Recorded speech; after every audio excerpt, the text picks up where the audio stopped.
திருப்பலி முன்னுரை. அன்பு சகோதரர்களே, சகோதரிகளே, உயிர்த்த ஆண்டவர் இயேசுவின் மாட்சியை தியானிக்கும் பாஸ்கா காலத்தின் 5ஆம் ஞாயிறு வழிபாட்டிற்கு உங்களை அன்போடு வரவேற்கிறோம். இன்றைய நற்செய்தியில் இயேசு தந்தை இறைவனிடம் சொல்லியிருப்பதை முன்னிட்டு கலங்கி நின்ற சீடர்களுக்கு ஆறுதல் அளிக்கிறார். உங்கள் உள்ளம் கலங்க வேண்டும் என்று தொடங்கும் இயேசு விண்ணகத்தில் பல உறைவிடங்கள் உள்ளன என்றும் அங்கேயே நாம் சேருவதற்கு நானே வழியும் உண்மையும் வாழ்வும் என்று உறுதியளிக்கிறார். கிறிஸ்துவை நாம் வழியாய் ஏற்றி நடக்கும்போது உண்மையை அறிந்து கொள்கிறோம்.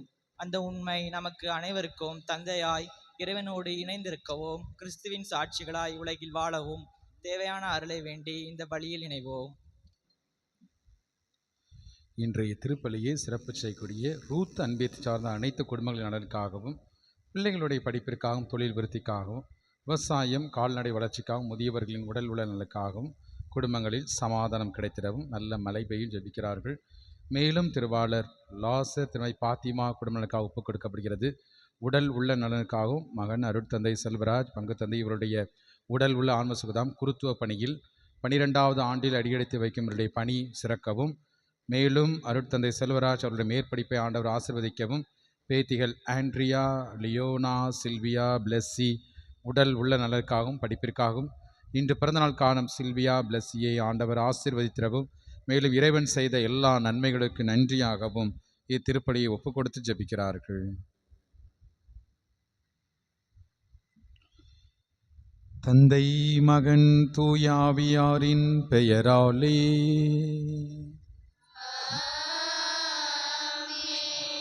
நம் ஆண்டவராகிய இயேசு கிறிஸ்துவின் அருளும் கடவுளின் அன்பும் தூயாவியாரின் நட்புறவும் உங்கள் அனைவரோடும் இருப்பதாக.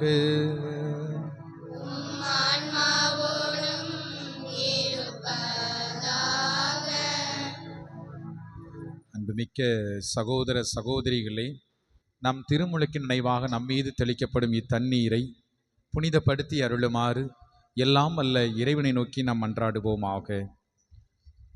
அவரே நமக்கு உதவி அளித்து அன்று நாம் பெற்றுக்கொண்ட தூய ஆவிக்கு உண்மை உள்ளவர்களாய் இருக்க அருள்வாராக. என்றும் வாழும் எல்லாம் அல்ல இறைவா, வாழ்வின் ஊற்றும் தூய்மையின் தொடக்கமான தண்ணீரின் வழியாக மக்கள் புனிதமடைந்து நிலை வாழ்வின் கொடையை பெற வேண்டுமென்று திருவிழமானீர். ஆண்டவரே, இத்தண்ணீரை புனிதப்படுத்தியருள்ள உம்மை வேண்டுகின்றோம். ஆண்டவரே, உமது திருநாளாகி இன்று உமது அருட்காவலை பெற விரும்புகின்றோம். வாழ்வு தரும் உமது அருளின் ஊற்றினை எம்மில் புதுப்பித்தருளும். இத்தண்ணீரினால் எங்கள் உள்ளத்தையும் உடலையும் தீமை அனைத்திலும் இருந்தும் காத்தருள்வீராக. இவ்வாறு தூய இதயத்தோடு உம்மை அணுகி வரவும் உமது மீட்பை பெற்றுக்கொள்ளவும் தகுதி பெறுவோமாக. எங்கள் ஆண்டவர் இயேசு கிறிஸ்து வழியாக உம்மை மன்றாடுகிறோம். எல்லாம் அல்ல இறைவா, தண்ணீர் வளம் பெற அதில் உப்பிட வேண்டும் என்று இறைவாக்கினர் எலிசா வழியாக கற்பித்தீரே. ஆண்டவரே, உமது படைப்பு பொருளாகிய இந்த உப்பை பரிவிரக்கத்தோடு புனிதப்படுத்தியருள்ள வேண்டுகின்றோம். ஆண்டவரே, உப்பு கலந்த தண்ணீர் தெளிக்கப்படும் இடமெல்லாம் தீயோனின் தாக்குதல் அனைத்தும் தோல்வியுறச் செய்வீராக.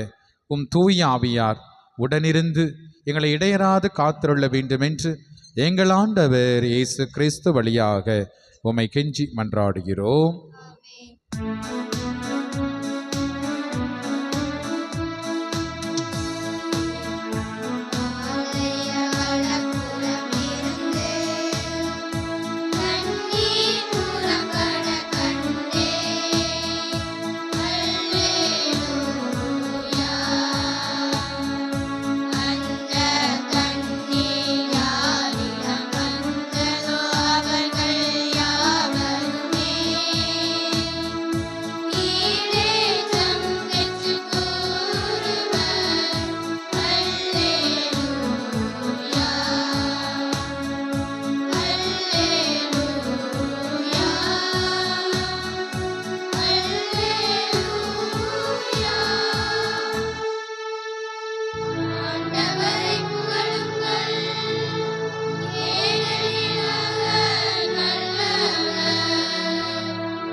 எல்லாம் அல்ல இறைவன் நம் மீது இரக்கம் வைத்து நம் பாவங்களை எல்லாம் மன்னித்து நம்மை முடிவில்லா வாழ்வுக்கு அழைத்துச் செல்வாராக.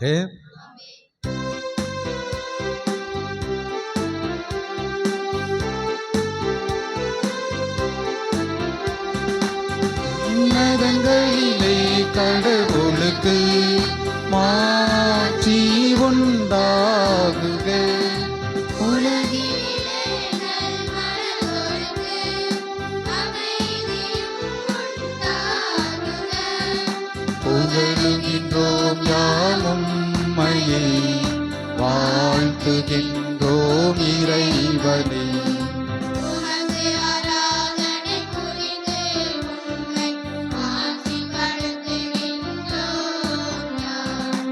உமது மேலான மாட்சியின் பொருட்டு உமக்கு நன்றி கூறுகின்றோம்.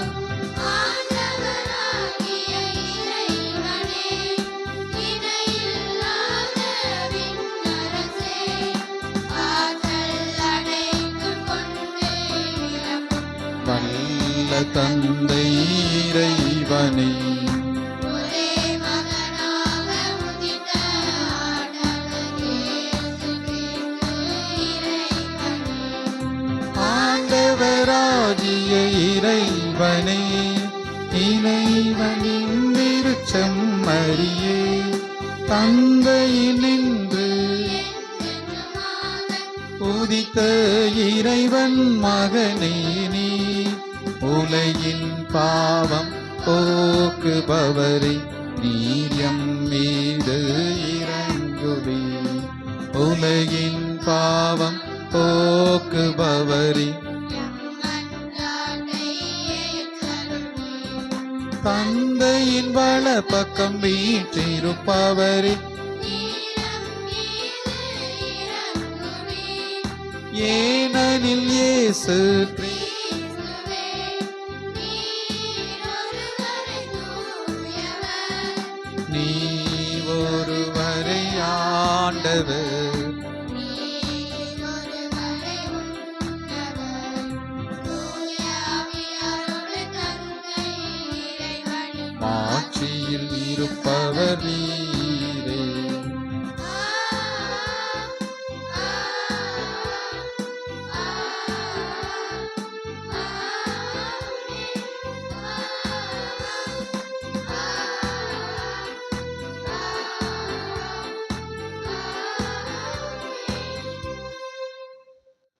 மன்றாடுவோமாக. என்றும் வாழும் எல்லாம் அல்ல இறைவா, பாஸ்கா மறைபொருளை எப்பொழுதும் எங்களின் நிறைவு பெறச் செய்தருளும். இவ்வாறு புனித திருமுழுக்கினால் நீர் புதுப்பிக்க திருவுளம் கொண்ட நாங்கள் உமது பாதுகாப்பின் உதவியால் மிகுந்த பயன் தந்து நிலை வாழ்வின் மகிழ்ச்சிக்கு வந்து சேர அருள்வீராக. உமோடு தூயாவியாரின் ஒன்றிப்பில் இறைவனா என்றென்றும் வாழ்ந்து ஆட்சி செய்கின்ற அவர் வழியாக உம்மை மன்றாடுகிறோ.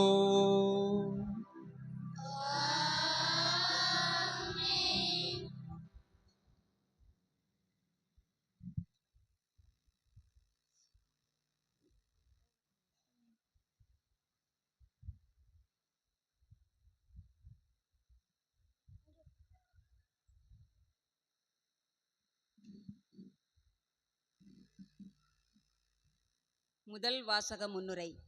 தொடக்க கால திருச்சபை வளர்ச்சி அடைந்தபோது விதவைகளை பராமரிப்பதில் ஏற்பட்ட சிக்கலை திருத்தூதர்கள் எப்படி தீர்த்தார்கள் என்பதை இவ்வாசகம் விவரிக்கிறது.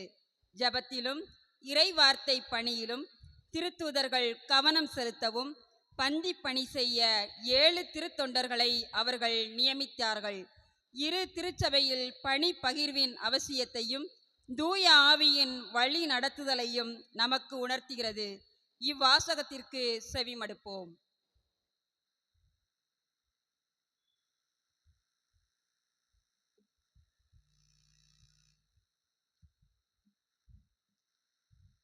முதல் வாசகம் திருத்தூதர் பணிகள் நூலிலிருந்து வாசகம். அதிகாரம் 6 இறைவசனங்கள் 1 முதல் 7 முடிய.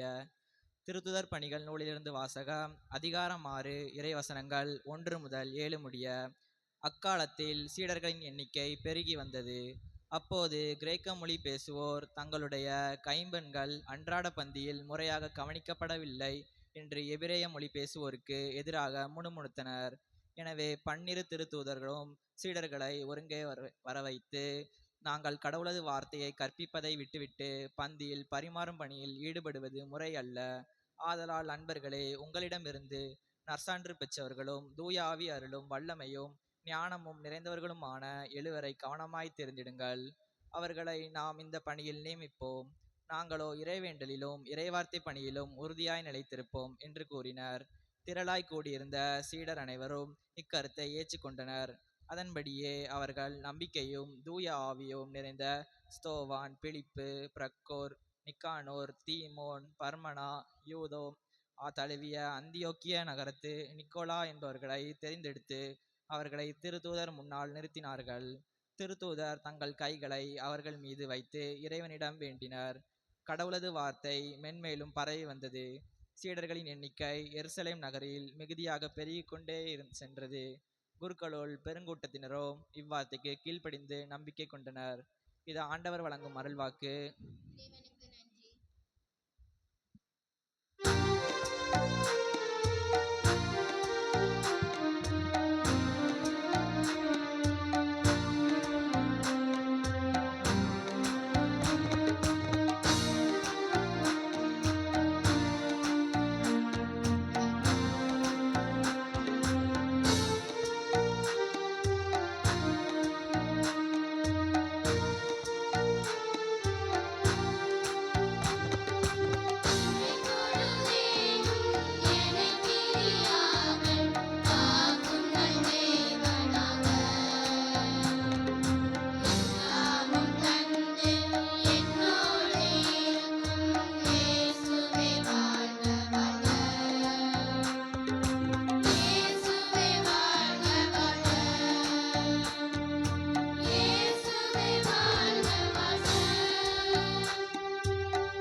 இரண்டாம் வாசக முன்னுரை. நாம் அனைவரும் உயிருள்ள கற்களாக இருந்து கிறிஸ்துவின் மேல் ஒரு ஆன்மீக இல்லமாக கட்டப்பட அழைக்கப்படுகிறோம் என்று புனித பேதுரு கூறுகிறார். கிறிஸ்துவே தலைக்கல்லாக இருக்கிறார். நாம் இறைவனால் தேர்ந்தெடுக்கப்பட்ட இனம், அரசகுல குருக்கள் மற்றும் தூய மக்களினம் என்ற மேலான தகுதியை நற்செய்தியின் வழியாக பெற்றுள்ளோம் என்பதை உணர்த்தும் இவ்வாசகத்திற்கு செவிமடுப்போம்.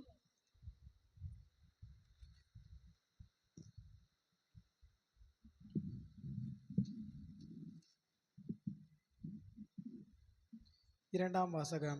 திருத்தூதர் பேதுரு எழுதிய முதல் திருமுகத்திலிருந்து வாசகம். அதிகாரம் 2, இறை வசனங்கள் 4 முதல் 9 முடிய. திருத்தூதர் பேதுரு எழுதிய முதல் திருமுகத்திலிருந்து வாசகம். அதிகாரம் 2, இறை வசனங்கள் 4 முதல் 9 முடிய. அன்பிற்குரியவர்களே, உயிருள்ள கல்லாகிய ஆண்டவரை அணுகுங்கள். மனிதரால் உதறி தள்ளப்பட்டதாயினும் கடவுளால் தெரிந்து கொள்ளப்பட்ட உயர் மதிப்புள்ள கல் அதுவே. நீங்களும் உயிருள்ள கற்களாயிருந்து ஆவிக்குரிய இல்லமாக கட்டி எழுப்பப்படுவீர்களாக. இயேசு கிறிஸ்துவின் வழியாய் கடவுளுக்கு உகந்த ஆவிக்குரிய பலிகளை படைக்கும் தூய குருக்களின் கூட்டமாகவும் இருப்பீர்களாக. ஏனெனில் இதோ சியோனில் நான் ஒரு மூலைக்கல் நாட்டுகிறேன். அது தேர்ந்தெடுக்கப்பட்ட விலை உயர்ந்த மூலைக்கல். அதில் நம்பிக்கை கொண்டோர் பதச்சமடையார் என்று மறைநூல் காண கிடைக்கிறது. நம்பிக்கை கொண்ட உங்களுக்கு அது உயர் மதிப்புள்ளதாக விளங்கும். நம்பிக்கை இல்லாதவர்களை பொறுத்த மட்டில் கட்டுவோர் புறக்கணித்த கல்லே முதன்மையான மூளைக்கல் ஆயிற்று. மற்றும் அது இடறுவர் கல்லாகவும் தடுக்கி விழச் செய்யும் கற்பாறையாகவும் இருக்கும். அவர் வார்த்தையை ஏற்காததால் தடுக்கி விழுகிறார்கள். இதற்கென்றே அவர் குறிப்பிடப்பட்டிருக்கிறார்கள். ஆனால் நீங்கள் தேர்ந்தெடுக்கப்பட்ட வழிமரபினர், அரச குருக்களின் கூட்டத்தினர், தூய மக்கள் இனத்தினர், அவரது உரிமை சொத்தான மக்கள். எனவே உங்களை இருளினின்று தமது வியத்தக ஒளிக்கு அழைத்துள்ளவரின் மேன்மை மிக்க செயல்களை அறிவிப்பது உங்கள் பணி. இது ஆண்டவர் வழங்கும் அருள்வாக்கு. இறைவனுக்கு நன்றி.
ஆண்டவர் உங்களோடு இருப்பாராக.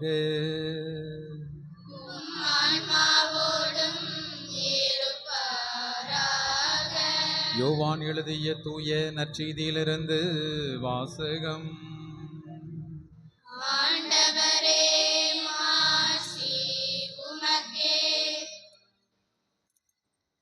யோவான் நற்செய்தி 14வது அதிகாரம், இறை வார்த்தைகள் 1 முதல் 12 முடிய. அக்காலத்தில் இயேசு தம் சீடரை நோக்கி கூறியது: நீங்கள் உள்ளம் கலங்க வேண்டாம். கடவுளிடம் நம்பிக்கை கொள்ளுங்கள், என்னிடமும் நம்பிக்கை கொள்ளுங்கள். என் தந்தை வாழும் இடத்தில் உறைவிடங்கள் பல உள்ளன. அப்படி இல்லையெனில் உங்களுக்கு இடம் ஏற்பாடு செய்யப் போகிறேன் என்று நான் சொல்லியிருப்பேனா? நான் போய் உங்களுக்கு இடம் ஏற்பாடு செய்த பின் திரும்பி வந்து உங்களை என்னிடம் அழைத்து கொள்வேன். அப்போது நான் இருக்கும் இடத்திலேயே நீங்களும் இருப்பீர்கள். நான் போகும் இடத்துக்கு வழி உங்களுக்கு தெரியும் என்றார். தோமா அவரிடம், ஆண்டவரே, நீர் எங்கே போகிறீர் என்றே எங்களுக்கு தெரியாது. அப்படி இருக்க நீர் போகும் இடத்துக்கான வழியை நாங்கள் எப்படி தெரிந்து கொள்ள இயலும் என்றார். இயேசு அவரிடம், வழியும் உண்மையும் வாழ்வும் நானே. என் வழியாய் அன்றி எவரும் தந்தையிடம் வருவதில்லை. நீங்கள் என்னை அறிந்திருந்தால் என் தந்தையையும் அறிந்திருப்பீர்கள்.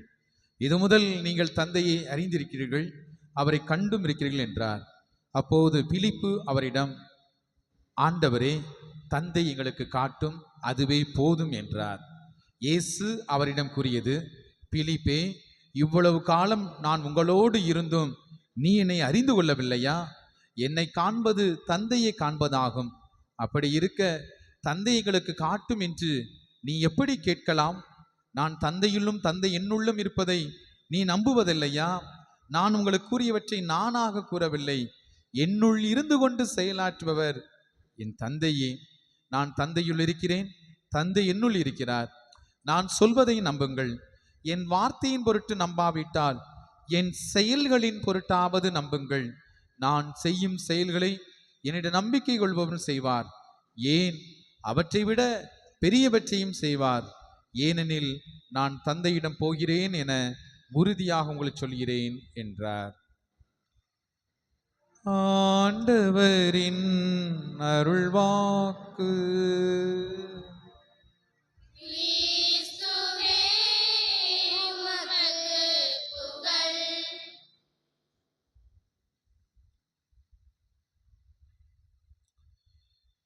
வீட்டை விட்டு கிளம்பும் போதும் வெளியூர்களுக்கு செல்வதற்கு முன்பாக வீட்டில் உள்ளவர்களிடம் வழக்கமாக நாம் இதைத்தான் சொல்லுவோம், நான் போயிட்டு வாரேன் அப்படின்னு சொல்லுவோம்.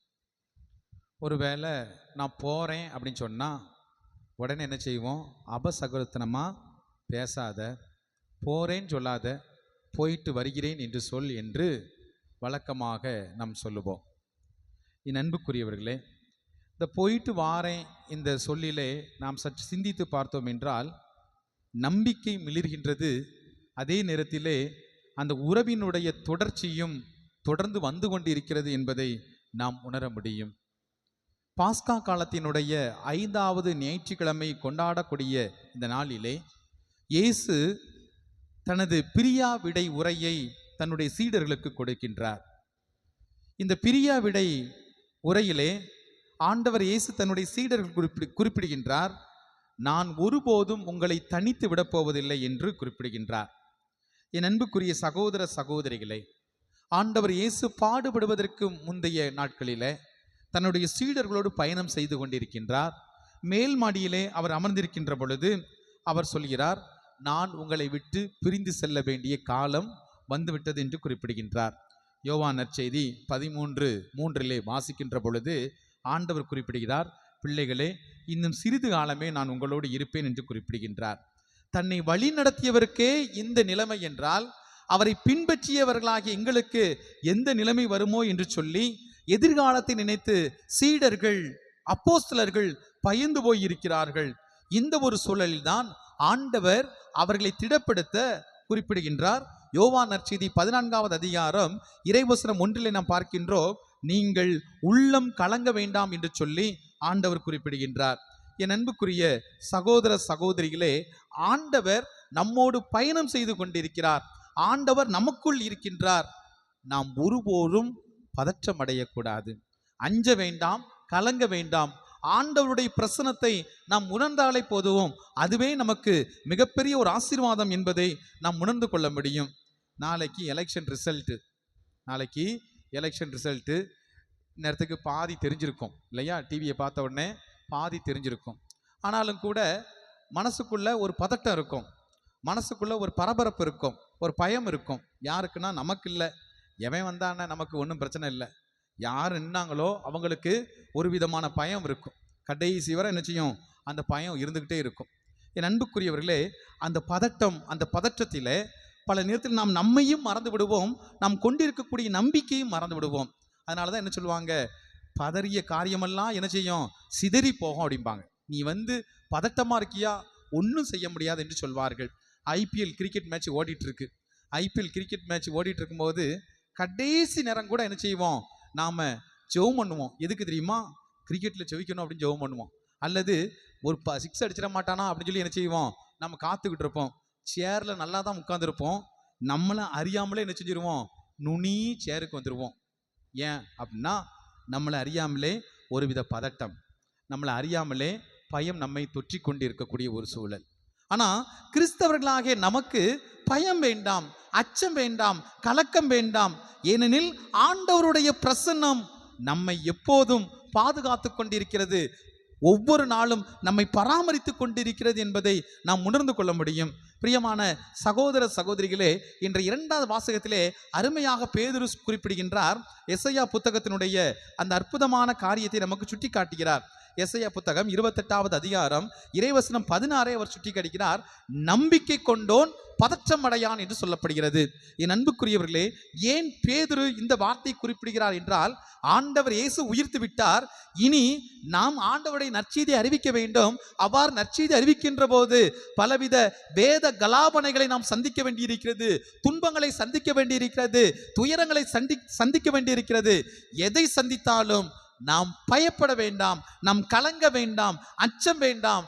ஏனெனில் உயிர்த்த ஆண்டவர் நம்மோடு இருக்கின்றார். நமக்கு காட்சி கொடுக்கும் போது அவர் என்ன சொன்னார்? உங்களுக்கு அமைதி உரித்தாகுக, உங்களுக்கு சமாதானம் உரித்தாகுக என்று சொன்னார். இதோ உலகம் முடிவரை என்னாலும் நான் உங்களோடு இருப்பேன் என்று சொன்ன ஆண்டவர் நம்மோடு இருக்கின்றார். எனவேதான் அவர் குறிப்பிடுகின்றார், இதோ நம்பிக்கை கொண்டோன் பதற்றம் அடையான் என்று குறிப்பிடுகின்றார்.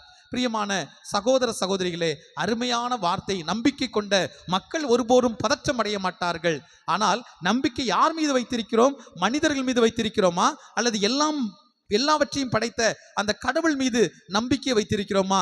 தாவீது சொல்கிறான், மனிதர்களை நம்புவதை விட ஆண்டவரிடம் தஞ்சம் புகுவது எவ்வளவோ நல்லது என்று குறிப்பிடுகின்றான். ஏனெனில் மனிதர்களை நம்பி அவன் ஏமாந்து போனான். மனிதர்களை நம்பி பலவிதமான துன்ப துயரங்களை அவன் அனுபவித்துக் கொண்டிருந்தான். எனவே மனிதர்களை நம்புவதை விட ஆண்டவருடைய கரத்திலே விழுவது எவ்வளவோ நல்லது என்று சொன்னான். என் அன்புக்குரிய சகோதர சகோதரிகளே, நாம் நம்பிக்கை கொண்ட விசுவாசிகள், நாம் நம்பிக்கை கொண்ட மக்கள் என்பதை ஒருபோதும் மறந்துவிடக்கூடாது. என் அன்புக்குரியவர்களே, நம்பிக்கை கொண்ட மக்கள் என்றால் நம்பிக்கை இல்லாத மக்களோடு நாம் என்ன செய்யக்கூடாது? கொஞ்சம் கூட சேர்ந்துடக்கூடாது, அவங்களோட தண்ணி கூட வாங்கி குடிச்சிடக்கூடாது. என் அன்புக்குரிய சகோதர சகோதரிகளே, ஏனெனில் விசுவாசிகளுக்கும் விசுவாசம் இல்லாத மக்களுக்கும் நிறைய வித்தியாசம் இருக்கிறது. நாம் விசுவாசிகள் என்றால் நம்மால் எல்லாம் முடியும், நீ நம்பினால் கடவுளின் மாட்சியை காண்பாய் என்று சொன்னார். நம்பாத மக்களோடு நாம் இணைகின்ற பொழுது நம்மால் எதையும் காண முடியாது. என் அன்புக்குரியவர்களே, சாத்தான் கர்ச்சிக்கும் சிங்கம் போல நம்மை எப்போது விழுங்கலாம் என்று சொல்லி காத்து கொண்டு இருக்கின்றான். இந்த நம்பிக்கையில்லாத மக்களோடு நாம் பயணித்தோம் என்றால் நமது நம்பிக்கையும் இழந்து போய்விடும். அச்சம் வரும், பயம் வரும், பதட்டம் வரும், பரபரப்பாகி விடுவோம். கடைசியில் கடவுளை மறந்து விடுவோம். நம்மிடமுள்ள அந்த நம்பிக்கையும் நாம் தொலைத்து விடுவோம். என் பிரியமான சகோதர சகோதரிகளே, நாம் நம்பிக்கைவாதிகள் என்பதை நாம் உணர்ந்து கொள்ள வேண்டும். பிரியமானவர்களே, இந்த பாஸ்கா காலம் 5வது ஞாயிற்றுக்கிழமை நமக்கு அந்த நம்பிக்கையை தான் முன்னிறுத்தி கொண்டிருக்கின்றது. பிரியமானவர்களே, பல நேரத்தில் நம்ம என்ன செய்வோம் அப்படின்னா, இங்கேருந்து திருத்தலத்திற்கு செல்வோம். திருத்தலத்துக்கு போனால் நிறைய புதுமை நடக்கும், அற்புதம் நடக்கும்னு சொல்லுவோம். என் அன்புக்குரியவர்களே, திருத்தலத்தில் புதுமைகள் நடப்பது உண்மைதான், அற்புதங்கள் நடக்கிறது உண்மைதான். ஆனால் ஏன் இங்கே நடக்கலை அப்படின்னா, இங்கே என்ன இல்லை, விசுவாசிகள் கூட்டம் குறைஞ்சிருச்சு. கூட்டம் இருக்கும், ஆனால் விசுவாசத்தோடு நாம் பயணம் செய்து கொண்டு இருக்கிறோமா? அதுதான் இங்கே கேள்விக்குறி. அதனால தான் சொல்வேன், விசுவாசம் இல்லாத மக்களோடு, நம்பிக்கை இல்லாத மக்களோடு என்ன செய்யக்கூடாது? நம்ம சேர்ந்துடவே கூடாது. ஏன்னா அவன் எப்போவுமே என்ன செய்வான்? எதிர்மறையாக தான் சிந்திப்பான். தொழில் தொடங்கினாலும் என்ன செய்யாது? அது செட் ஆகாது. என் அன்புக்குரிய சகோதர சகோதரிகளே, அங்கே கூடுகிறார்கள் என்றால் திருத்தலத்திலே ஒருவேளை புளியமட்டியோ அல்லது வேளாங்கண்ணியோ அல்லது மற்ற திருத்தலத்திலோ செல்லக்கூடிய மக்கள் எல்லோருமே நம்பிக்கைவாதிகள், விசுவாசிகள். எல்லா விசுவாசம் ஒன்றாக இணைகின்ற பொழுது நமது விசுவாசமும் இறைவனுடைய ஆசிரியை நிறைவாக பெற்றுக்கொள்ளும் என்பதிலே ஐயமில்லை. அதுதான் இந்த உலகத்திலே, இந்த திருத்தலங்களிலே நடந்து கொண்டிருக்கிறது. இணைச்சட்ட நூல் அதிகாரம் 31 இறைவசனம் 8 எடுத்து நாம் வாசித்து பார்க்கின்ற பொழுது அங்கு மோசே தன்னுடைய இறுதி கால உரையை குறிப்பிடுகின்றார். தான் சாவதற்கு முன்பாக 120 வயது வரை உயிரோடு வாழ்ந்து கொண்டிருக்கக்கூடிய இந்த மோயிசன் தனக்கு பின்னால் வரக்கூடிய யோசுவாவுக்கு அவர் அறிவுரை கூறுகின்றார். என்ன அறிவுரை கூறுகின்றார்? ஆண்டவர் சொல்லிட்டாரு, நான் என்ன செய்ய மாட்டேன், யோர்தான் ஆற்றில கூட என்ன செய்ய மாட்டேன், நான் காலை வைக்க முடியாது. ஏன்னா பதட்டத்தில் பரபரப்பில் என்ன செஞ்சிட்டேன், ஆண்டவர் சொன்னதை நான் கேட்காமல் செய்து விட்டேன். ஆண்டவர் என்னிடம் சொல்லிவிட்டார், நீ வாக்களிக்கப்பட்ட தேசத்துக்கு என்ன செய்ய மாட்ட, போக மாட்டேன் என்று சொல்லிவிட்டார். ஆனால் நான் உனக்கு சொல்கிறேன். என்ன சொல்லுதாரு? ஆண்டவர் உன்னோடு இருக்கின்றார், ஆண்டவர் உன்னை விட்டு விலக மாட்டார், அவர் உன்னை கைவிடவும் மாட்டார், அஞ்சாதே திகையாதே என்று குறிப்பிடுகின்றார். நீ பயப்படாத, எதிர்காலத்தை நினைத்து பயப்படாத.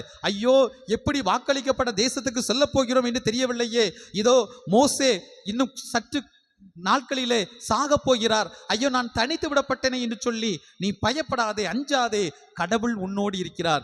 எனவே தான் சொல்லப்படுகிறது, வீறுகொள் துணிந்தினில், அஞ்சாதே திகையாதே, ஆண்டவர் உன்னோடு இருக்கிறார் என்று சொல்லி யோசுவாவுக்கு தன்னுடைய இறுதி காலத்திலே மோசே சொன்னக்கூடிய அற்புதமான வார்த்தைகளை பார்க்கின்றோம். அதே போலதான் பவுல் ரோமேருக்கு எழுதப்பட்ட திருமுகத்திலே 8வது அதிகாரத்தில் இறைவசனம் 31 சொல்லுவார், கடவுள் நம் சார்பில் இருக்கின்ற பொழுது நமக்கு எதிராக இருப்பவர் யார் என்று கேட்பார். நமக்கு எதிராக யார் இருக்க முடியும்?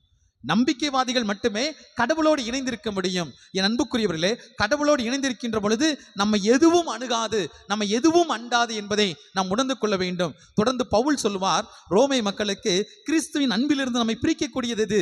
பசியா, பட்டினியா, வேதனையா, துன்பமா, இன்னலா, துயரமா, ஆடையின்மையா? எதுவும் நம்மை பிரிக்க முடியாது என்று சொல்வார்.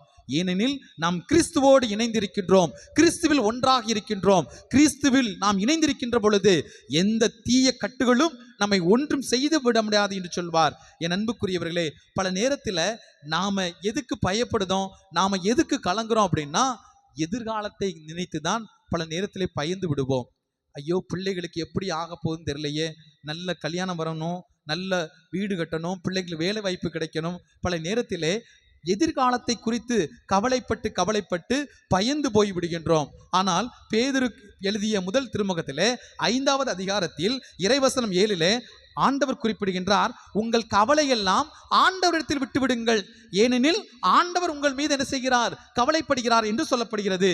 பிரியமான சகோதர சகோதரிகளே, ஆண்டவர் மீது கவலைப்படுகிறார் என்றால் நாம் என்ன செய்ய வேண்டும்? அந்த கவலைகளை ஆண்டவரிடம் கொடுத்து விட வேண்டும். என் அன்புக்குரிய சகோதர சகோதரிகளே, சிறு பிள்ளைகளை பார்க்கின்ற பொழுது கவலையே படாது.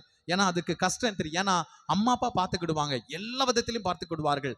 அதே மனநிலையில் தான் நாம் கடவுளை அணுக வேண்டும். கடவுளை அப்பா தந்தா என்று சொல்லி அழைக்கின்றோம். அப்பா தந்தா என்று சொல்லி அழைப்பதில் மட்டுமல்ல, நாம் பிள்ளைகளாக இருக்க வேண்டும், அவருக்குரிய ஆடுகளாக இருக்க வேண்டும், அவர் மேய்ச்சலினுடைய மந்தைகளாக நாம் இருக்க வேண்டும்.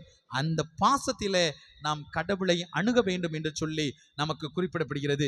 பிரியமான சகோதர சகோதரிகளே, பவுல் பிலிப்பியருக்கு எழுதிய திருமுகம் 4வது அதிகாரம் இறைவசனம் 13 சொல்லுவார், அற்புதமான ஒரு வார்த்தை, எனக்கு வலுவூட்டும் இறைவனின் துணையை கொண்டு எதையும் செய்ய எனக்கு ஆற்றல் உண்டு சொல்லுவார். எதையும் செய்து எனக்கு ஆற்றல் உண்டு, என்னால் எல்லாம் முடியும், ஏனெனில் கடவுள் என்னோடு இருக்கின்றார். பவுலடியாருடைய திருமடல்கள் எல்லாம் வாசிக்கின்ற போதெல்லாம் ஒரு தடவை கூட அவர் பயந்து போனது கிடையாது, ஒரு தடவை கூட கவலைப்பட்டு கண்ணீர் வடித்தது கிடையாது. ஏனென்றால் ஆண்டவரை பற்றி கொண்டார். எனவேதான் சொல்வார், ஆண்டவரே என் ஒப்பற்ற செல்வம் என்று சொல்வார். என் அன்புக்குரியவர்களே, அந்த ஆண்டவரை பற்றி கொள்வோம், நாம் ஒருபோதும் கவலைப்பட வேண்டாம். பிரியமான சகோதர சகோதரிகளே, இன்னும் நாம் சற்று சிந்தித்து பார்த்தோம் என்றால், விவிலியத்திலே நிறைய கதை மாந்தர்கள் நம்பிக்கையோடு இருந்து கடவுளிடத்திலே வந்தார்கள். அவர்களை கடவுள் ஒருபோதும் கைவிட்டு விடவில்லை, மாறாக அவர்களை பன்மடங்கான ஆசீர்வாதங்களால் உயர்த்தினார் என்று பார்க்கின்றோம். நீதிமொழிகள் புத்தகத்திலே 23வது அதிகாரம் இறைவசனம் 18 நாம் வாசிக்கின்றோம், நிச்சயமாகவே முடிவு உண்டு. எதற்கு முடிவு உண்டு? உன் கவலைக்கு முடிவு உண்டு, உன் கண்ணீருக்கு முடிவு உண்டு, உன்னுடைய துன்பத்துக்கு முடிவு உண்டு, உன் வேதனைக்கு முடிவு உண்டு, நிச்சயமாக முடிவு உண்டு. ஏனெனில் நீ கொண்டிருக்கக்கூடிய நம்பிக்கை, ஆண்டவர் மீது நீ கொண்டிருக்கக்கூடிய நம்பிக்கை வீண் போகாது என்று சொல்லப்படுகிறது. பிரியமான சகோதர சகோதரிகளே, அப்படி நம்பிக்கை வீண் போகாமல் பார்த்து கொண்ட மனிதர்களை தான் நாம் பார்க்க முடிகிறது. விவிலியத்தை வாசிக்கின்றோம். முதலாவதாக ஆபிரகாம் என்ற மிகச்சிறந்த ஒரு விசுவாசியை பார்க்கிறோம். விசுவாசத்தின் தந்தை என்று அழைக்கப்படுகின்றார். தொடக்க நூல் 15வது அதிகாரம் இறைவசனம் 6 வாசிக்கின்ற பொழுது அங்கு அற்புதமாக சொல்லப்படுகிறது, ஆபிரகாம் ஆண்டவர் மீது நம்பிக்கை கொண்டார், ஆண்டவர் அதை அவருக்கு நீதியாக கருதினார். ஆபிரகாம் ஆண்டவர் மீது நம்பிக்கை கொண்டார், அதை அவருக்கு ஆண்டவர் நீதியாக கருதினார் என்று பார்க்கின்றோம். குழந்தை இல்லாதது வருத்தம் தான், ஒரு சமூகத்திலே அசிங்கமான கேவலமான ஒரு காரியம்தான். இந்த மனிதனை நாம் எப்படி பார்க்க முடியும், இந்த மனிதனை ஒரு நல்ல நிகழ்வுக்கு நாம் எப்படி கூட முடியும் என்று சொல்லி ஆபிரகாம் தலை குனிந்து நின்ற நிகழ்வுதான். ஆனால் கடவுள் கைவிடவில்லை. ஆபிரகாம் கண்ணீர் வடித்தார், ஆனால் கலங்கி விடவில்லை. என் அன்புக்குரியவர்களே, நாம் கண்ணீர் விடுகின்ற பொழுது ஆண்டவரை நோக்கி கண்ணீர் விடுவோம். இந்த கண்ணீர் நம்பிக்கையினுடைய உச்சமாக பார்க்கப்படுகிறது. என் நம்பிக்கையே நீதான், உன்னால் மட்டும்தான் முடியும் என்று சொல்லி முழுமையான ஒரு நம்பிக்கையை நாம் வெளிப்படுத்துகின்ற பொழுது ஆண்டவர் நம்மை ஆசீர்வதித்துக் கொண்டே இருக்கின்றார். என் அன்புக்குரியவர்களே, அதைத்தான் ஆண்டவர் குறிப்பிடுகின்றார். ஆபிரகாமுக்கு சொல்கின்ற பொழுது, உன்னை பெரிய இனமாக்குவேன், உனக்கு நான் ஆசி வழங்குவேன், உன் பெயரை சிறப்புறச் செய்வேன் என்று குறிப்பிடுகின்றார். நம்பிக்கை கொண்ட ஒவ்வொரு மக்களுக்கும் ஆண்டவர் சொல்லக்கூடிய அற்புதமான காரியம் இதுதான். அதே போல இரண்டாவதாக பார்க்கின்ற பொழுது விவிலியத்திலே தாவீது மன்னனை பற்றி பார்க்கிறோம். யாருமே கண்டுகொள்ளாத ஒரு மனிதன், யாருமே அக்கறைப்படாத ஒரு மனிதன். ஆனால் ஆண்டவர் கண்டுகொண்டார், ஆண்டவர் அவன் மீது அக்கறைப்பட்டார், ஆண்டவர் அவனை தேர்ந்து கொண்டார். சாமுவேல் வீட்டுக்கு வருகின்ற பொழுது கேட்பார், இவ்வளவுதான் உன் பிள்ளைகளா என்று கேட்பார். அவ்வளவுதான். ஆனா ஒருத்தன் இருக்கான், அவன் என்ன செய்யறான்? ஆடு மேய்ச்சிட்டு இருக்கான். ஆண்டவர் சொல்வாரு, அவன் தான் எனக்கு தேவை, அவன் தான் தேவை.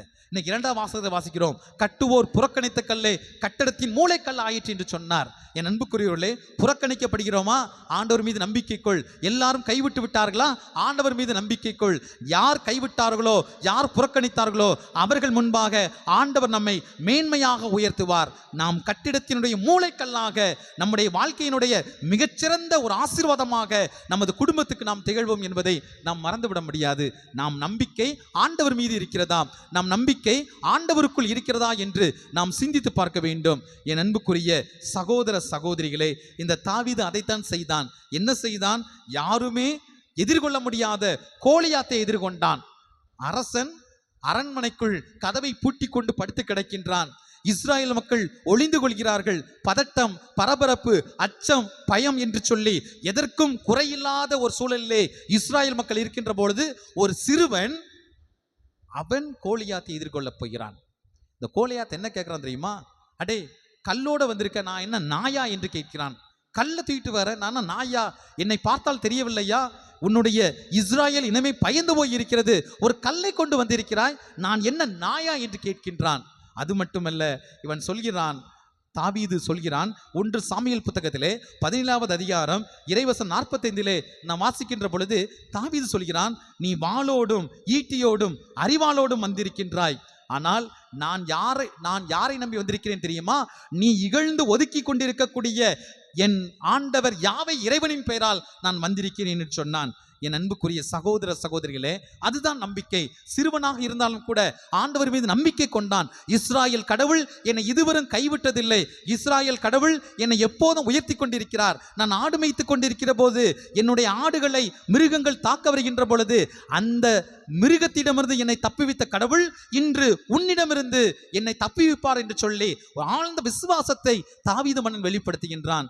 என் அன்புக்குரிய சகோதர சகோதரிகளே, அதே விசுவாசம்தான் இன்று நமக்கு தேவைப்படுகிறது.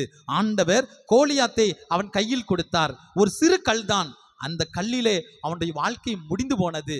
என் அன்புக்குரியவர்களே, கடவுள் நினைத்தால் நம்மை அபரிதமாக உயர்த்த முடியும். நாம் நினைத்து பார்க்க முடியாத அளவுக்கு கடவுள் நம்மை ஆசீர்வாதமாக உயர்த்த முடியும். நாம் கொண்டிருக்கக்கூடிய ஒரே காரியம் நம்பிக்கை. நம்பிக்கை கொண்டோன் பதற்றமடையான். ஆபிரகாம் நம்பிக்கை கொண்டார், பதற்றமடையவில்லை. தாவீது நம்பிக்கை கொண்டான், பதற்றமடையவில்லை.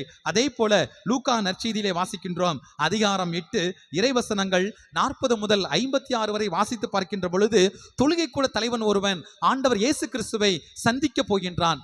அவன் சொல்கிறான், ஆண்டவரே, என் மகள் 12 வயது மகள் சாக கிடக்கிறாள், நீர் வந்து அவள் மீது கரங்களை வையும், அவள் பிழைத்துக் கொள்வாள். சாக கிடக்கிறாள், வாழ்வா சாவா என்ற போராட்டத்துக்குள்ளே இருந்து கொண்டிருக்கிறார். பச்சை பிள்ளை 12 வயதான அந்த மகளுக்காக இந்த தகப்பன் ஆண்டவரிடம் நின்று கொண்டிருக்கிறான். ஆண்டவர் சொன்னா, வர்றேன், நான் வருகிறேன் என்று சொல்கிறான். ஆனால் போகிற வழியிலே 12 ஆண்டுகளாக இரத்தப்போக்கினால் பாதிக்கப்பட்ட பெண் தனக்குள்ள நம்பிக்கையெல்லாம் திரட்டிக்கொண்டு, அவர் என்னை தொட வேண்டாம், அவருடைய ஆடையை தொட்டாலே நான் குணம் பெறுவேன் என்று சொல்லி அந்த ஆடையை தொட்டால் குணம் பெற்றாள். ஆனா ஆண்டவர் அங்க பேசிட்டு இருக்கிறார். என்ன பேசிட்டு இருக்கிறாரு? யார் என் ஆடையை தொட்டா? யாரு என் ஆடையை தொட்டா? என் அன்புக்குரிய சகோதர சகோதரிகளே,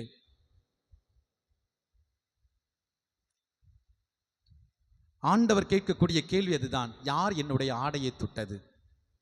பிரியமானவர்களே, ஆண்டவர் கேட்கிக் கொண்டிருக்கிறார். இந்த தகப்பனாருடைய மனநிலை எப்படி இருக்கும்? பயத்தில் இருக்கும், அச்சத்தில் இருக்கும், பரபரப்பாகி இருக்கும். நான் என் பிள்ளைக்காண்டி கூப்பிட்டுட்டு இருக்கிறேன். ஆனா ஆண்டவர் என்ன செய்யறாரு? இங்க கேட்டுக்கொண்டிருக்கிறார். ஆனால் என் அன்புக்குரிய சகோதர சகோதரிகளே, சற்று நேரத்திலே அங்கிருந்து தகவல் வருகிறது வீட்டில் இருந்து. என்ன தகவல்? உன் மக செத்து போய்விட்டாள், உன் மகள் செத்து போய்விட்டாள்.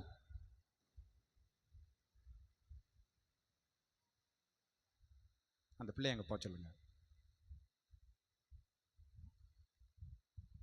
உன் மகள் செத்து போய்விட்டாள் என்று சொல்லப்படுகிறது. என் அன்புக்குரிய சகோதர சகோதரிகளே, அந்த நேரத்தில் அந்த தகப்பனாருடைய மனநிலை எப்படி இருக்கும்? இவ்வளவு நேரம் நான் காத்துக்கிட்டு இருந்தேன், ஆனா இவர் என்ன சொல்லிட்டார் என்று ஆண்டவர் சொல்கிறார், அஞ்சாதே, நம்பிக்கையை மட்டும் இழந்து விடாதே என்று சொன்னார். அஞ்சாதே, நம்பிக்கையை மட்டும் இழந்து விடாதே. என் பிரியமான சகோதர சகோதரிகளே, ஆண்டவர் சொன்ன வார்த்தை அதுதான். அந்த தகப்பன் நம்பிக்கை இழக்கவில்லை, அஞ்சாதே, நம்பிக்கை இழக்கவில்லை. வீட்டுக்கு சென்றார், அந்த சிறுமியை மீண்டும் வாழ்வுக்கு அழைத்து வந்தார். என் அன்புக்குரிய சகோதர சகோதரிகளே, அதுதான் நம்பிக்கை. நம்பிக்கை கொண்ட அந்த தந்தை தன்னுடைய வாழ்வை காத்து கொண்டார் என்று சொல்லப்படுகிறது. அதே போல நம் ஆண்டவர் இயேசுவினுடைய நம்பிக்கை, பதற்றமடையாமல் அவர் ஆண்டவர் மீது நம்பிக்கை கொண்டிருந்தார். பிரியமான சகோதர சகோதரிகளே, சற்று சிந்தித்து பார்க்க வேண்டும். ஆண்டவர் இயேசு சிலுவையை நினைத்து கெஸ்தமனி தோட்டத்திலே இரத்த வியர்வை வீர்க்கின்ற பொழுது அவரையும் அறியாமல் ஒருவித பதற்றம். ஆனால் ஆண்டவர் தன்னுடைய தூதரை அனுப்பி என்ன சொன்னார்? உன்னை மகிமைப்படுத்தினேன், உன்னை மகிமைப்படுத்துகிறேன், உன்னை மகிமைப்படுத்துவேன் என்று சொன்னார். 3 காலத்துக்கும் இணைத்து சொன்னார். அவரால் துணிந்து அந்த காரியத்தை செய்ய முடிந்தது. அதே போல நம்முடைய அன்பு தாய் அன்னை மரியாள் ஆண்டவருடைய அந்த திருவுளத்தை நிறைவேற்றுகின்ற பொழுது அஞ்சினாள். ஆனால் கபிரியேல் தூதர் என்ன சொன்னார்? அஞ்சாதீர், கடவுளுடைய அருளை கண்டறிந்திருக்கிறேன் என்று சொன்னார். என் அன்புக்குரிய சகோதர சகோதரிகளே, நம்பிக்கை உள்ள மக்கள் ஆண்டவருடைய ஆசீர்வாதத்தை பெற்றுக்கொள்வார்கள். நம்பிக்கையுள்ள மக்கள் ஆண்டவரிடம் எல்லா விதமான ஆசீர்வாதத்தையும் பெற்றுக்கொள்வார்கள். நாம் ஒவ்வொருவரும் நம்பிக்கையாளர்களாக இந்த இல்லத்திலே கூடியிருப்போம். இந்த ஆலயத்திலே நம்பிக்கையோடு விசுவாசத்தோடு கூடியிருக்கின்ற பொழுது, நான் கொண்ட நம்பிக்கை பிறரை ஆசீர்வதிக்கும், பிறர் கொண்ட நம்பிக்கை என்னை ஆசீர்வதிக்கும் என்று சொல்லி தொடர்ந்து இந்த திருப்பலியிலே மன்றாடுவோம். ஆமேன். எழுந்து நின்று நம்முடைய விசுவாசத்தை நாம் அறிக்கையிடுவோம்.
நம்பிக்கையோடு நம்முடைய தேவைகளை ஆண்டவருடைய திருப்பாதம் ஒப்புக் கொடுப்போம்.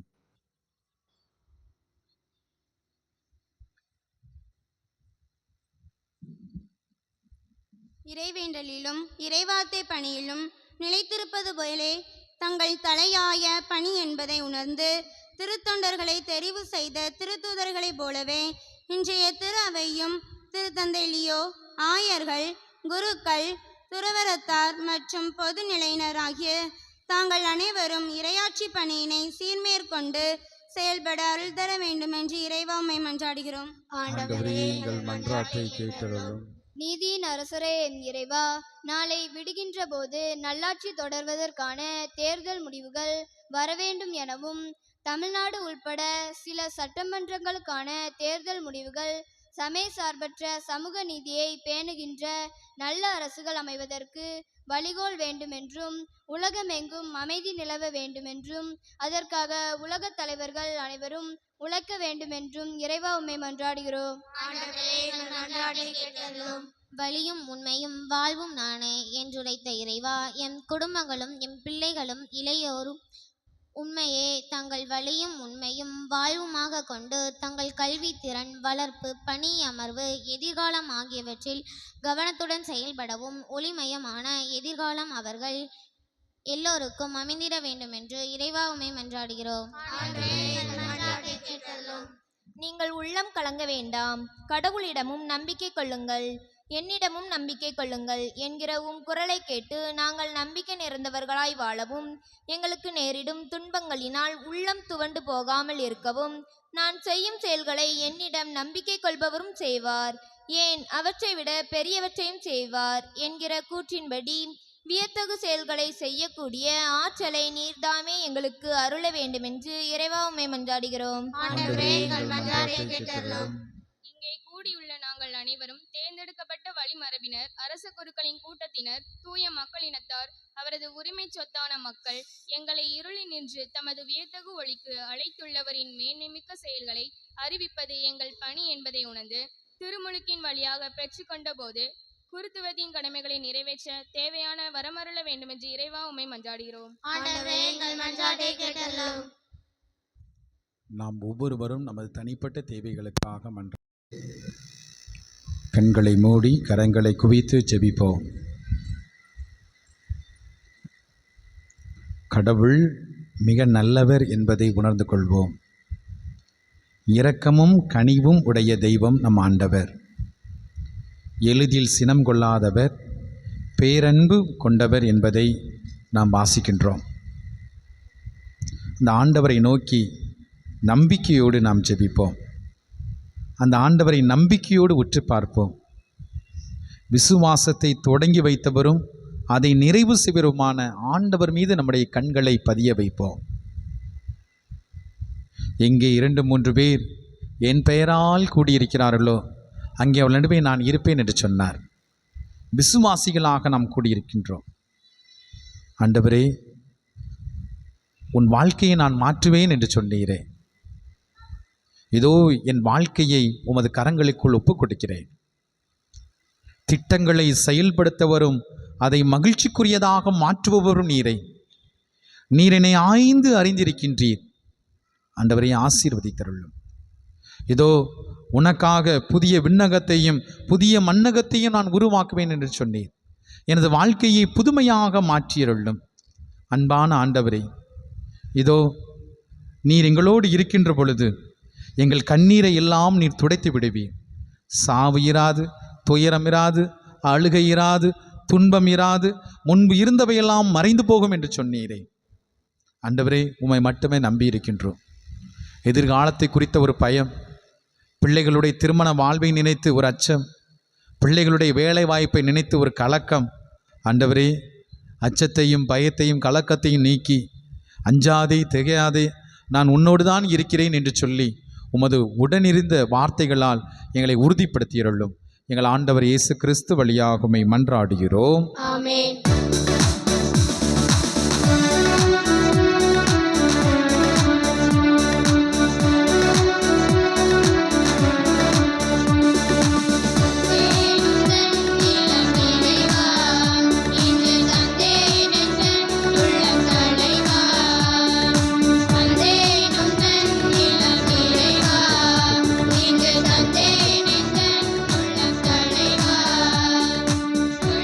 உள்ளதையெல்லாம்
சகோதர சகோதரிகளே, நாம் எல்லோரும் இணைந்து ஒப்புக்கொடுக்கும் அன்பான திருப்பலி எல்லாம் அல்ல ஆண்டவருக்கு ஏற்றதாகும்படி மன்றாடுங்கள். ஆண்டவர் தமது பெயரின் புகழ்ச்சிக்காகவும் ஆட்சிக்காகவும் நமது நன்மைக்காகவும் புனித திரு அவை அனைத்தின் நலனுக்காகவும் உமது கையிலிருந்து இப்பலியை ஏற்றுக்கொள்வாராக. இறைவா, இந்த திருப்பலியின் வணக்கத்துக்குரிய பரிமாற்றத்தால் எங்களை உமது உன்னதமான உரை இறையியல்பில் பங்கு பெறச் செய்ய உம்மை வேண்டுகின்றோம். அதனால் உமது உண்மை அறிந்து கொண்ட நாங்கள் அதை தகுதியான செயல்களால் எமதாக்கிக் கொள்வோமாக. எங்கள் ஆண்டவர் இயேசு கிறிஸ்து வழியாக உம்மை மன்றாடுகிறோம். ஆண்டவர் உங்களோடு இருப்பாராக.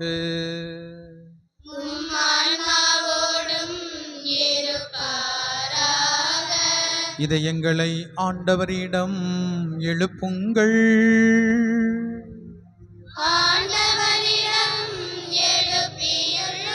நம் இறைவனாகிய ஆண்டவருக்கு நன்றி பாடுவோம்.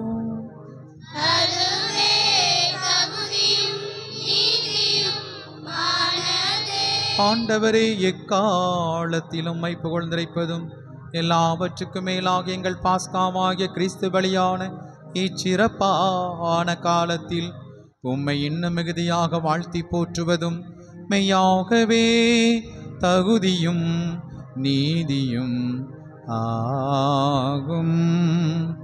எங்கள் கடமையும் மீட்புக்குரிய செயலுமாகும்.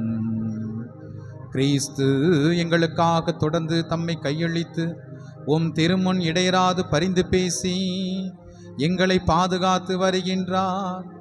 பலியான அவர் இனிமேல் சாக மாட்டார், கொலை செய்யப்பட்ட அவர் என்றும் வாழ்கின்றார். ஆகவே பாஸ்கா மகிழ்ச்சி பொங்க உலகமாந்தர் அனைவரும் மக்களிக்கின்றனர். அவ்வாறே ஆற்றல் மிக்கவரும் அதிகாரம் கொண்ட தூதர்களும் உமது ஆட்சியை புகழ்ந்து பாடி முடிவின்றி ஆர்ப்பரித்து பாடுவதாவது: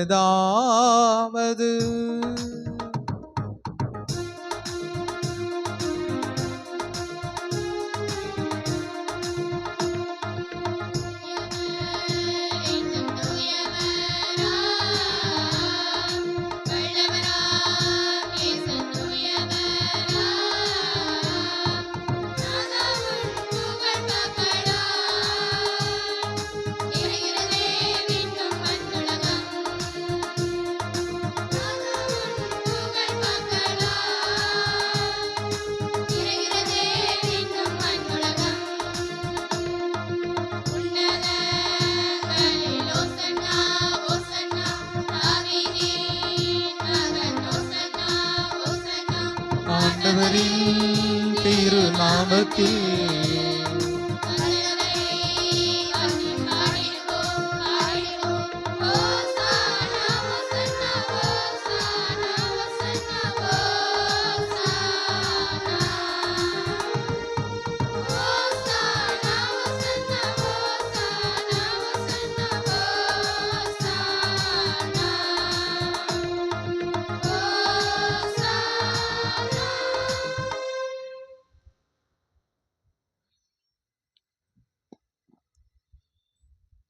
ஆண்டவரே,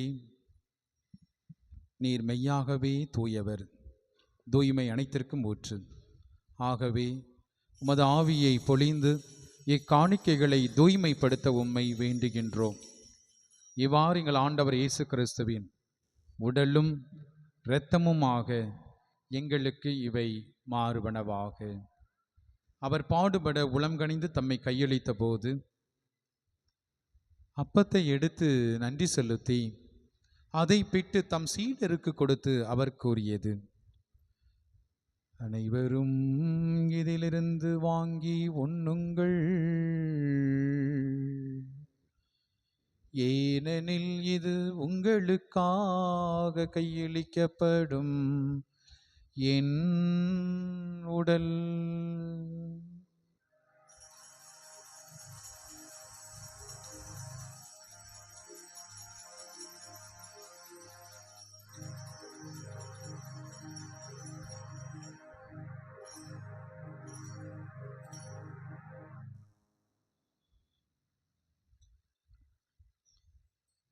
அவ்வண்ணமே உணவு அருந்திய பின் கிண்ணத்தை எடுத்து நன்றி செலுத்தி தம் சீடர்களுக்கு கொடுத்து அவர் கூறியது, அனைவரும் இதிலிருந்து வாங்கி பருகுங்கள், ஏனெனில் இது புதிய நிலையான உடன்படிக்கைக்குரிய இரத்தத்தின் கிண்ணம். இது பாவ மன்னிப்புக்கென்று உங்களுக்காகவும் எல்லாருக்காகவும் சிந்தப்படும்.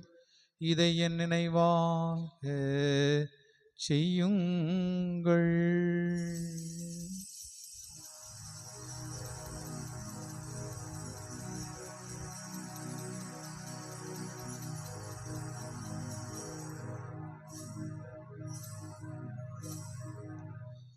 நம்பிக்கையின் மறைபொருள்.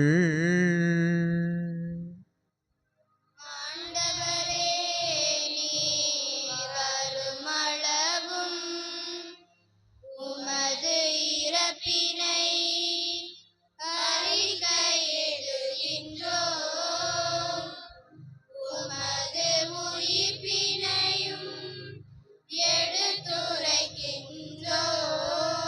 ஆகவே இறைவா, நாங்கள் கிறிஸ்துவின் இறப்பினையும் உயிர்ப்பின் நினைவு கூர்ந்து வாழ்வு தருகின்ற அப்பத்தையும் மீட்பளிக்கும் கிண்ணத்தையும் உமக்கு ஒப்புக் கொடுக்கின்றோம். உம் திருமுன் நின்று உமக்கு ஊழியம் புரிய தகுந்தவர்கள் எங்களை ஏற்றுக்கொண்டீர். எனவே உமக்கு நாங்கள் நன்றி கூறுகின்றோம். ஆண்டவரே, உலகமெல்லாம் பரவியிருக்கும் உமது திருச்சபை நினைவு கூர்ந்தருளும். எங்கள் பாப்பரசர் லியோ, எங்கள் ஆயர்கள், குருக்கள், துறவிகள், பொதுநிலையினர் ஆகிய அனைவரையும், இன்றைய திருப்பலியை சிறப்பு செய்யக்கூடிய ரூத் அன்பீத்தை சார்ந்த அனைத்து குடும்பங்களையும், மேலும் இந்த நாளிலே கருத்துக்கள் கூட ஜபிக்கக்கூடிய திருவாளர் லாசர், திருமதி பாத்திமா குடும்பத்தையும், அருட்தந்தை செல்வராஜ் அவர்களையும் நீ நிறைவாக ஆசீர்வதித்தருளும். தந்தையே, மேலும் பிறந்த நாளை கொண்டாடக்கூடிய என் மகள் சில்வியா பிளஸியையும் நீ நிறைவாக ஆசீர்வதித்தருளும்.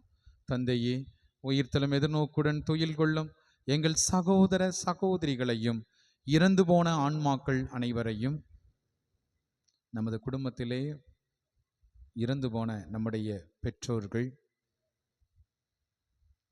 உடன் பிறந்தோர், உற்றார் உறவினர்கள், நண்பர்கள், விசுவாசிகள், யாரும் நினையாத ஆன்மாக்கள், மறக்கப்பட்ட குருக்கள், கன்னியர்கள் அனைவரையும் ஆண்டவரே நீர் இரக்கத்தோடு நினைவு கூர்ந்தருளும்.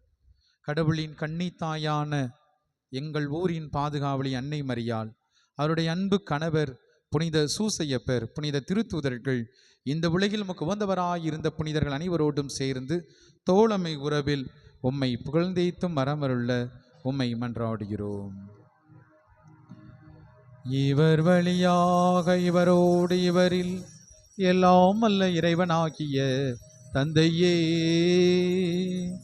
தூய ஆவியாரின் ஒன்றிப்பில் எல்லா புகழும் ஆட்சியும் என்றென்றும் உமக்கு உரியதே.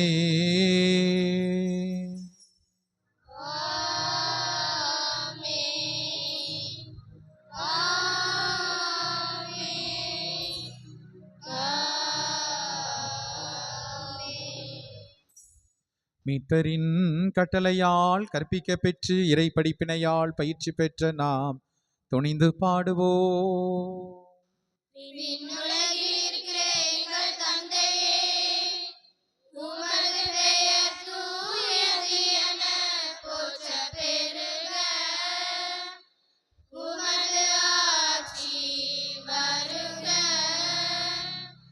உமது திருவுளம் விண்ணுலகில் நிறைவேறுவது போல மண்ணுலகிலும் நிறைவேறுக.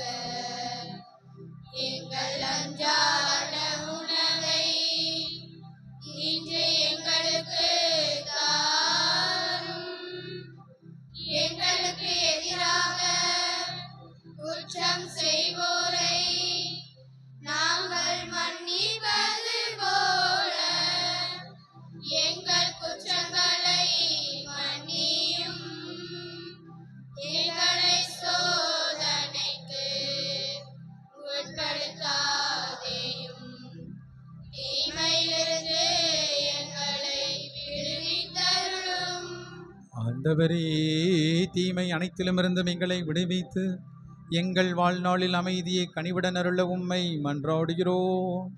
உமது இரக்கத்தின் உதவியால் நாங்கள் பாவத்திலிருந்து எப்போதும் விடுதலை பெற்று யாதொரு கலக்கமுமின்றி நலமாயிருப்போமாக. நாங்கள் நம்பியிருக்கும் பேரின்ப வாழ்வையும் எம் மீட்பராகிய ஆண்டவர் இயேசு கிறிஸ்துவின் வருகைக்காக காத்திருக்கின்றோம்.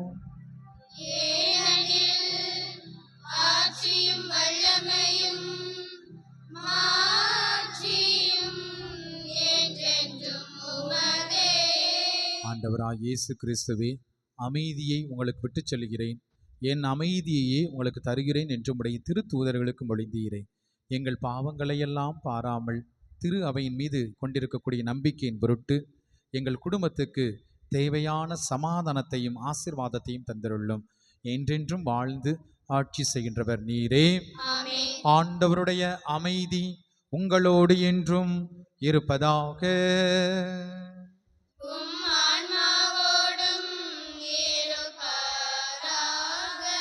ஒருவருக்கொருவர் ஆண்டவர் தருகின்ற அமைதியை பகிர்ந்து கொள்வோம். சமாதானம்.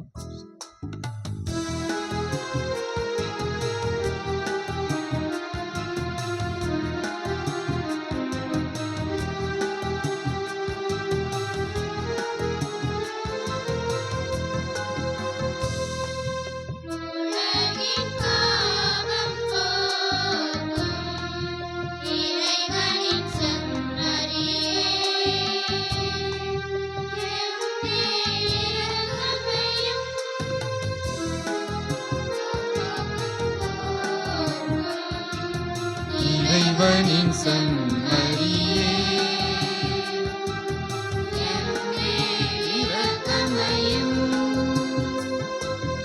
உலகின் பாவம் போக்கும் இறைவனின் சன்னதியே எமக்கு அமைதி அருளும். எமக்கு அமைதி அருளும்.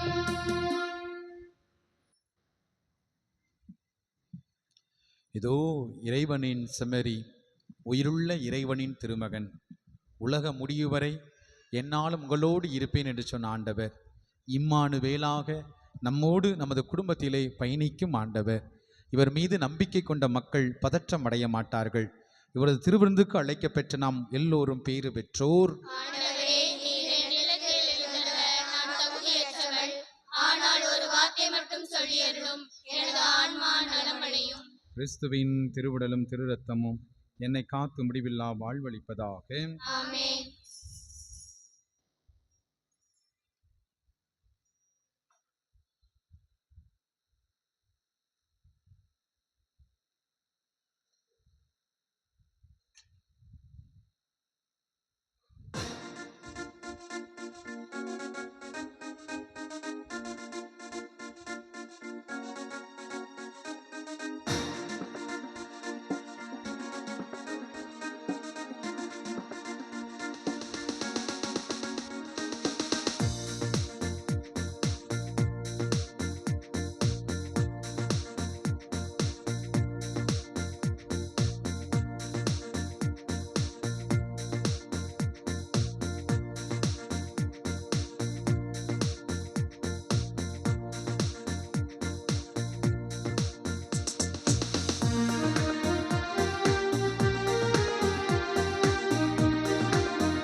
ஆண்டவர் இயேசுவில் அன்பு நிறைந்த சகோதர சகோதரிகளே, உங்கள் ஒவ்வொருவருக்கும் அன்பு கலந்த வணக்கத்தையும் வாழ்த்துக்களையும் அன்போடு உரித்தாக்கிக் கொள்கிறேன்.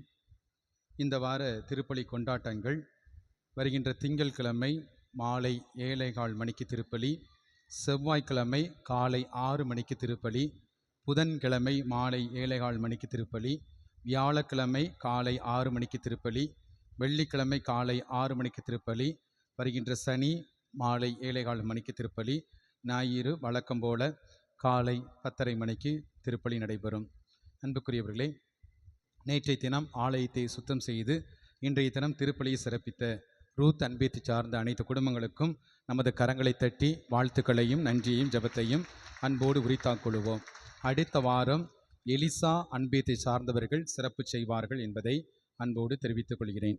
பிரியமான சகோதர சகோதரிகளே, திருமண அறிவிப்பு.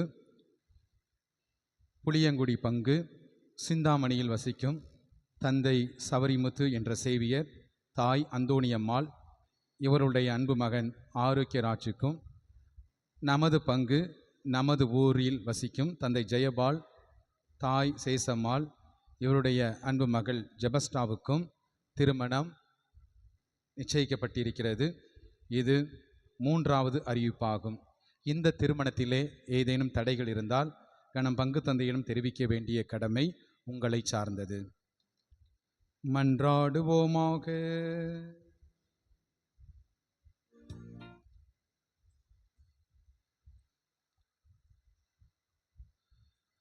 ஆண்டவரே, விண்ணக மறை நிகழ்வுகளால் நீ நிறைவு செய்த மக்களோடு கனிவாய் தங்கியிருக்க உம்மை வேண்டுகின்றோம். பழைய நிலையிலிருந்து வாழ்வின் புதிய நிலைக்கு நாங்கள் கடந்து செல்ல செய்வீராக. எங்கள் ஆண்டவர் இயேசு கிறிஸ்து வழியாக உம்மை மன்றாடுகிறோம்.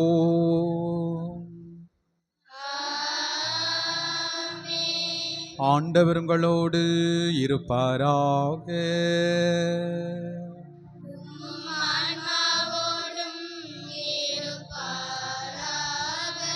இறைவனின் சிறப்பாசிருக்கு தலைவணங்கி மன்றாடுவோம்.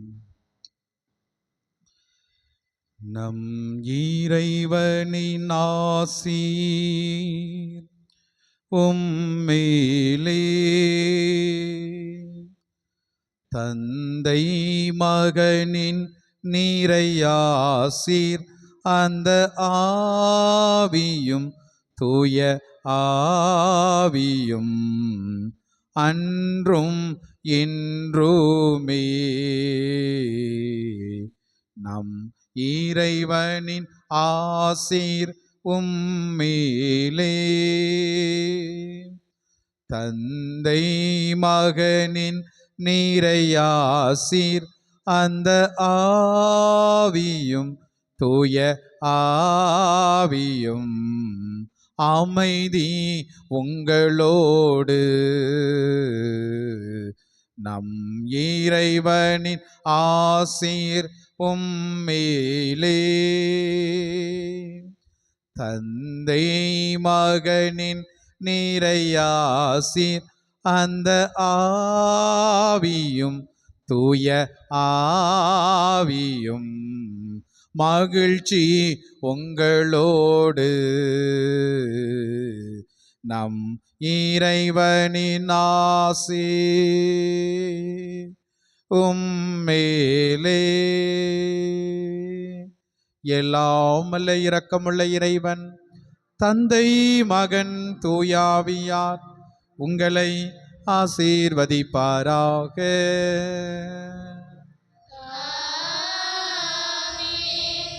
பயமில்லாமல் அச்சமில்லாமல் ஆண்டவருடைய துணையை கொண்டு நாம் வாழ்கின்ற வாழ்க்கைக்கு ஒரு அர்த்தத்தை தேடிக்கொள்ள சென்று வாருங்கள். திருப்பலி முடிந்தது.